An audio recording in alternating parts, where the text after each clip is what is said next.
Boa noite a todos, sejam bem-vindos. Que a paz de Jesus nos abrace nesse momento de reflexão sobre um tema do Evangelho segundo o Espiritismo. Sobretudo, que todas as equipes socorristas possam ajudar o homem da Terra na questão da Covid-19, possa ajudar aqueles que se encontram internados, que estão em UTIs, iluminando a todas essas equipes, esses médicos, enfermeiros, todos que ali trabalham, iluminando ao doente que se encontra em seu lar, mas sobretudo iluminando toda a humanidade, particularmente a nós brasileiros, pedindo, Senhor, a vossa luz nesse momento tão particular de provas, que a luz maior se faça nos corações e que a fé sustente o homem. E por falar em homem, temos por tema hoje o homem de bem. Nós encontramos esse tema no livro, como já dissemos, o Evangelho segundo o Espiritismo, capítulo 17, item 3. E nós vamos ver como a doutrina nos explica o que é a característica do homem de bem. Através dos vários livros, das várias informações que temos à nossa disposição. A primeira linha do texto do Evangelho sobre o tema, que define justamente o homem de bem, é de um primor em caracterizar minuciosamente e até de uma forma reduzida numa única linha. Eles conseguiram definir o homem de bem numa única linha, apresentando justamente o lado moral do nosso personagem. E não é por acaso que o tema, o homem de bem, está justamente no capítulo Sede Perfeitos. Porque o homem de bem, ele acerta. Seus sentimentos já estão depurados. E que diz o texto nessa apresentação? Nós vamos analisar apenas a primeira linha do homem de bem. O verdadeiro homem de bem é o que cumpre a lei de justiça, de amor e de caridade na sua maior pureza. Olha, nós vamos tratar então da justiça, nós vamos tratar do amor e da caridade, porque são os elementos que definem o homem de bem na sua maior pureza, porque a justiça mais pura, o amor mais puro e a caridade mais pura. É isso que eles estão falando. E como é que isso se processa? Primeiramente, quando falamos de justiça, logo pensamos, evidentemente, na justiça divina. Essa é perfeita. Definida por Allan Kardec no livro A Gênese, nós encontramos uma definição muito bonita ali na Gênese, capítulo 1, item 33, que define a justiça como justiça distributiva e imparcial que leva tudo em conta. E realmente Deus é assim. Ele criou tudo e criou todos. E Ele distribui para os seus filhos, sem nada cobrar.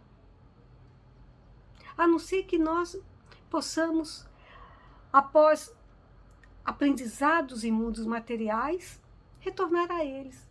Mas retornar iluminados, já com uma inteligência mais aprimorada.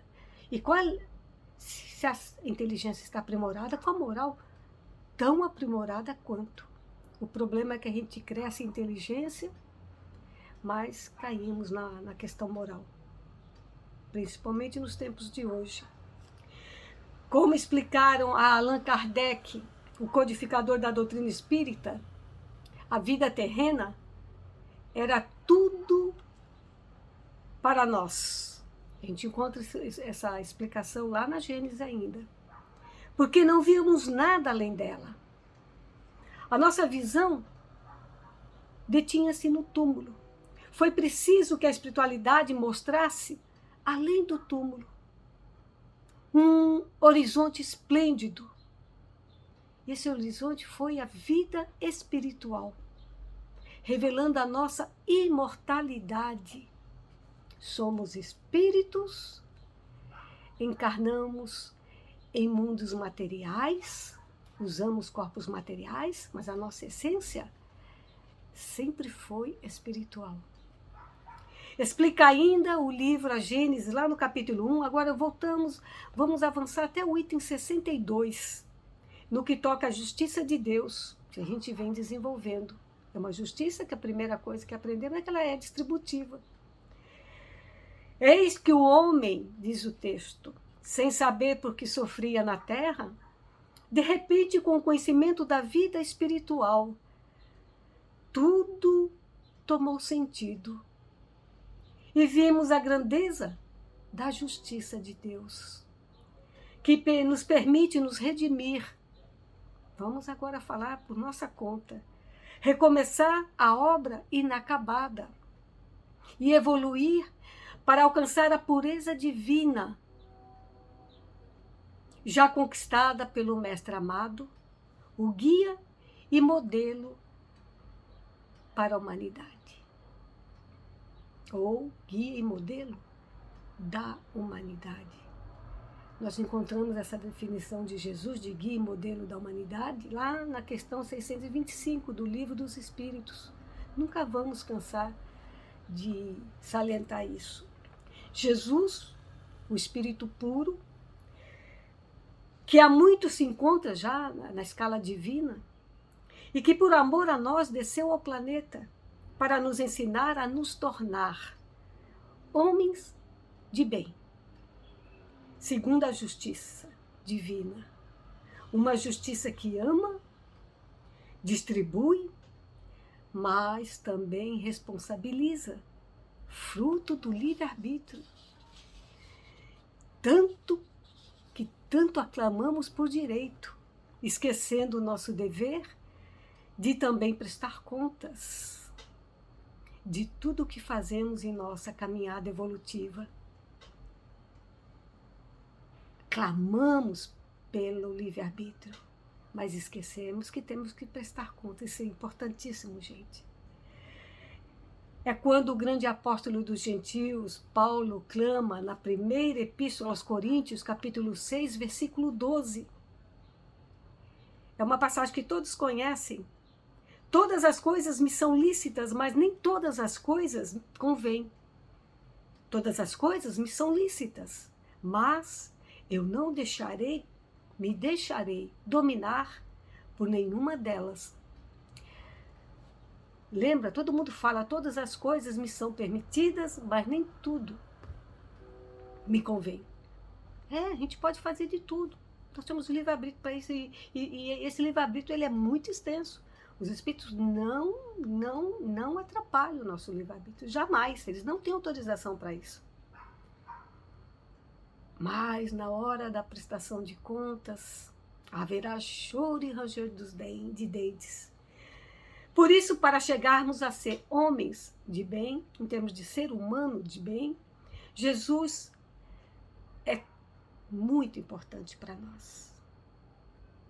No livro Diretrizes para o Êxito, lição 1, a pedagogia de Jesus, Joana de Ângeles lembra, através da psicografia de Divaldo Pereira Franco, que Jesus jamais desmentiu pelos atos o que lecionou por palavras. O seu é o ministério do exemplo, é Joana falando, da ternura, do amor e da compaixão. Leon Denis, que continuou a obra de Kardec após o desencarne do codificador, refletindo sobre a justiça de Deus, nos fala na introdução do livro Cristianismo e Espiritismo, que é justamente na oportunidade de várias vidas que animamos, e ela está falando da reencarnação, que a justiça encontra a sua realização. Gente, para adquirirmos todas as virtudes, uma única vida é difícil. Uma única experiência é difícil. Escreve o grande apóstolo do Espiritismo, como o Denis é conhecido, por causa ele fazia palestra, ele fez palestra depois da morte de Kardec, ele assumiu realmente o movimento espírita e ele viajou aquela Europa toda fazendo palestras. Então ele viajou como Paulo viajou, né, apresentando a Jesus, né, aos gentios, a todos os povos que não tinham conhecimento. Dessa forma, aqui é o nosso Denis falando, todos compreenderão que a existência tem um objetivo. A encarnação tem um objetivo, a vida tem um objetivo. Que a lei moral é uma realidade e nós vamos prestar contas. E que ela tem uma sanção, ela tem uma punição, isto é, se nós não batemos contra a lei, nós temos que voltar. E aquilo que fizemos ao outro, nós temos que fazer em amor, na mesma quantidade, com a mesma capacidade que fizemos o mal. Nós temos que fazer duplicado até em amor.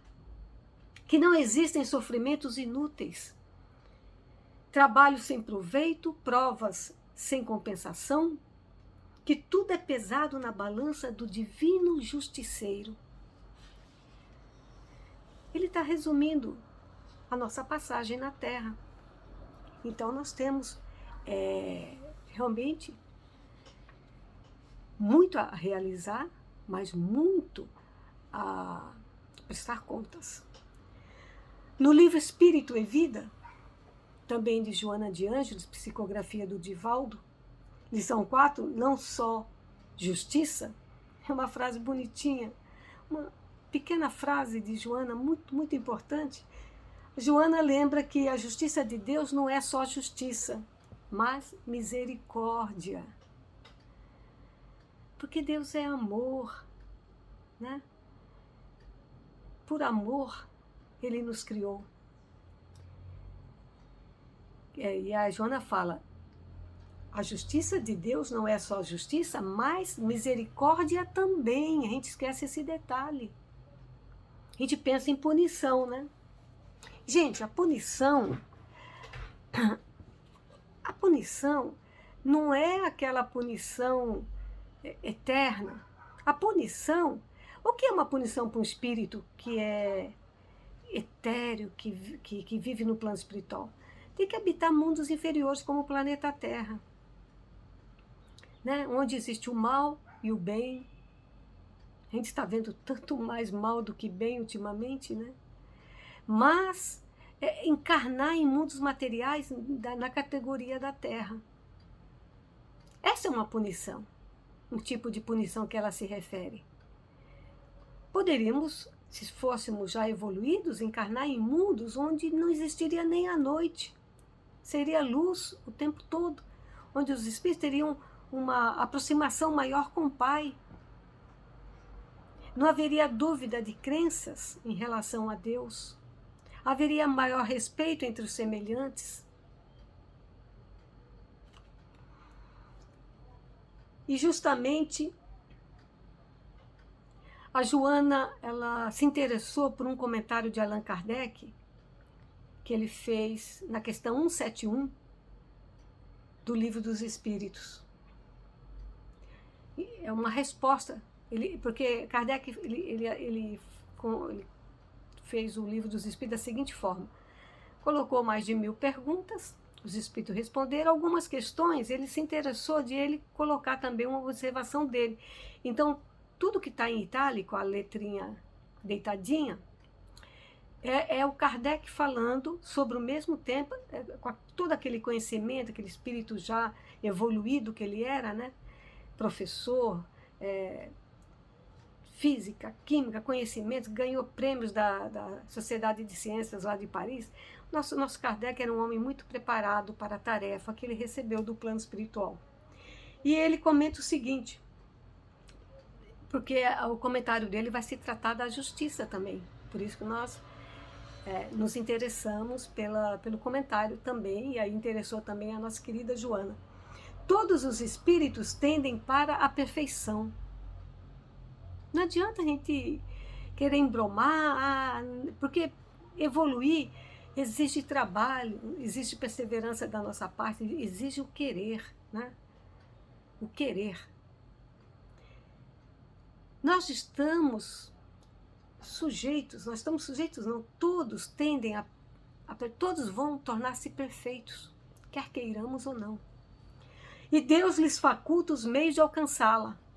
Para isso tem essas experiências nos mundos materiais, para desenvolver nossa inteligência e nossa moral, e aprimorar as virtudes que já trazemos em germe dentro de nós, porque somos filhos do Altíssimo.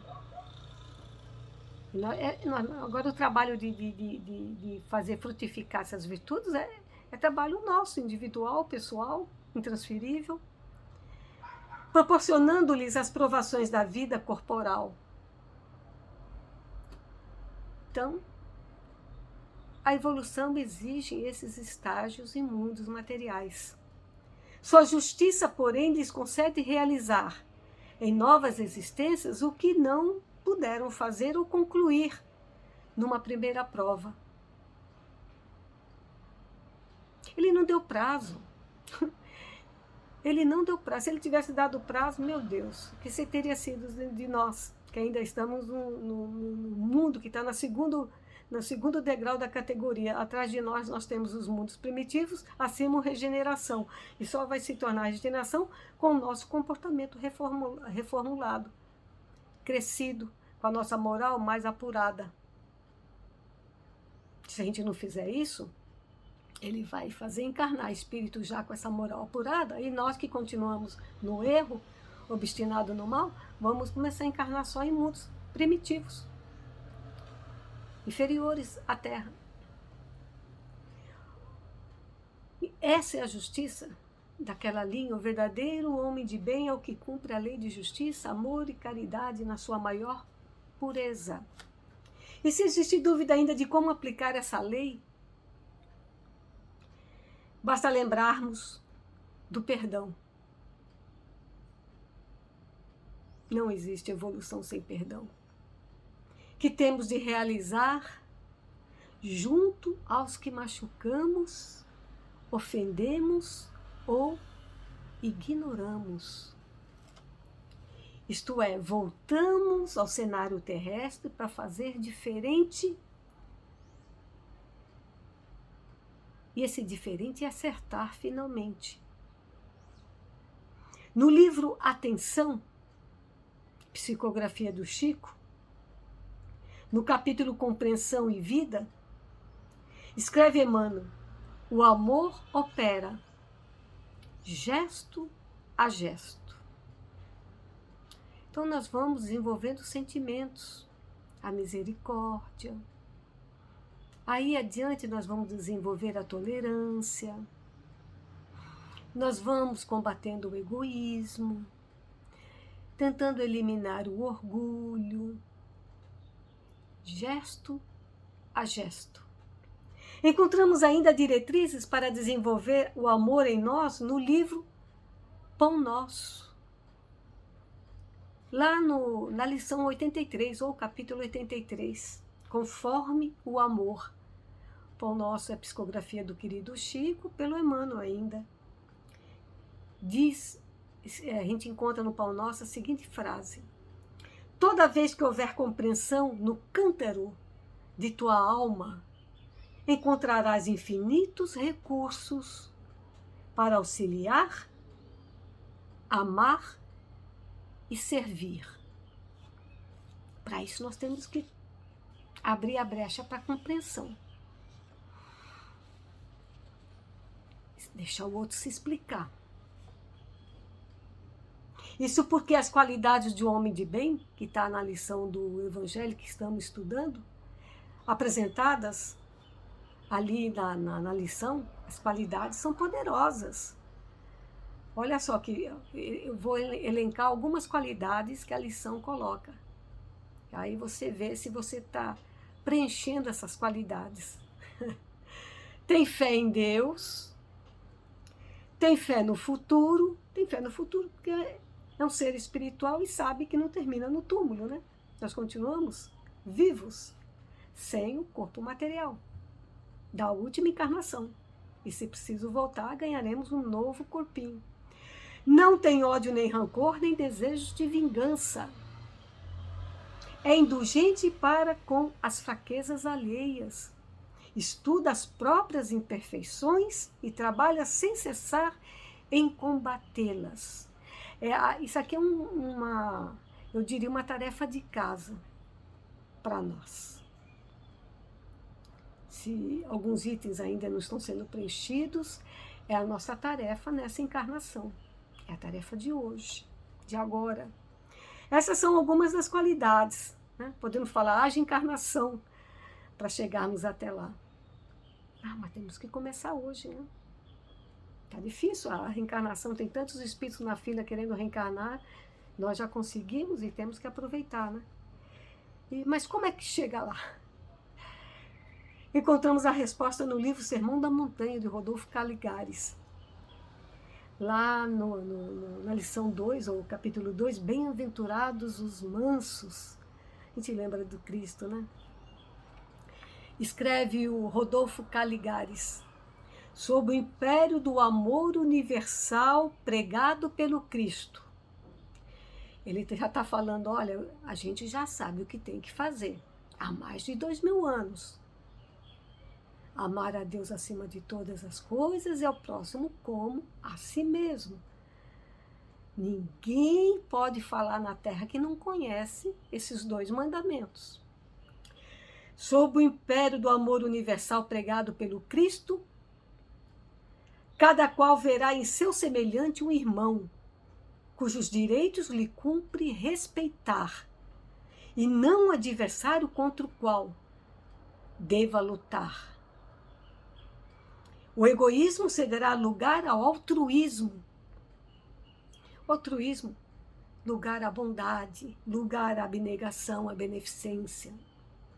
De sorte que todos se auxiliarão mutuamente em suas necessidades, e porque ninguém cuidará de elevar-se sobre os outros, mas sim de superar-se a si mesmo, em saber e moralidade, inteligência e coração. Razão e coração. Os fracos e os pacíficos já não serão esmagados, nem explorados inoxeravelmente. Isto é, de uma forma forçada, de uma forma fatal, como estamos habituados a presenciar. E olha, esse livro é antigo, hein? E a gente ainda continua vendo isso ainda hoje, né? Essa exploração. Resta-nos, então, o terceiro item da frase que define o homem de bem. A caridade. Né? O verdadeiro homem de bem é o que cumpre a lei de justiça, de amor e de caridade na sua maior pureza. E vamos, então, para o terceiro item. A caridade, como sabemos, é o amor em ação. Esse sentimento, por si só, permite uma palestra inteira. Podemos fazer isso com bastante substância. Para entender esse grande sentimento, contamos com os exemplos de Jesus, sempre caridoso e misericordioso em sua missão divina. Assim como temos também o desinteresse e a caridade dos primeiros apóstolos, que Caiba Schutel lembra na introdução do livro Vida e Atos dos Apóstolos. Como esquecer também de Saulo, que Caiba Schutel mostra no mesmo livro Vida e Atos dos Apóstolos, agora a conversão de Saulo, onde Saulo desaparece para dar lugar a um novo homem, o apóstolo Paulo, vestido da fé com as armaduras da caridade e do amor. E para fechar a nossa, nós poderíamos citar vários personagens que passaram pela história da humanidade, que exemplificaram o amor. O nosso último aqui, o nosso Chico, a humildade desse ser, o amor, a dedicação, a caridade. Era um homem de uma caridade, de uma misericórdia infinita, ali, naquele coraçãozinho, para com seus semelhantes. Para fechar a nossa reflexão sobre caridade, vamos buscar de novo o apoio de Karl Schutel, no mesmo livro Vida e Atos dos Apóstolos, agora naquele capítulo As Visões de Cornélio e Pedro, Recomendações do Espírito Mensageiro, onde o nosso Caibar escreve: a caridade e a prece são as duas alavancas que removem as mais pesadas barreiras que nos conduzem a Deus. Caridade e prece. A caridade é a nossa obrigação para com o nosso próximo. E a prece é a nossa obrigação para com Deus. Nós temos que estar ligados a esse Pai. Nós temos que trazer esse Pai para dentro do nosso lar, dentro da nossa vida, dentro da nossa alma. Com essas instruções, com esse ensinamento de que um dia nos tornaremos espíritos puros, primeiramente entrando na categoria de homens de bem, de seres evangelizados, para chegarmos a essa categoria de espírito puro. A semeadura é hoje. Que o Pai nos abençoe, que o Pai abençoe o planeta Terra, que o Pai abençoe a você que está nesse instante ouvindo essas reflexões que esses irmãos espirituais, encarnados e desencarnados, nos trouxeram. Muita paz a todos. Graças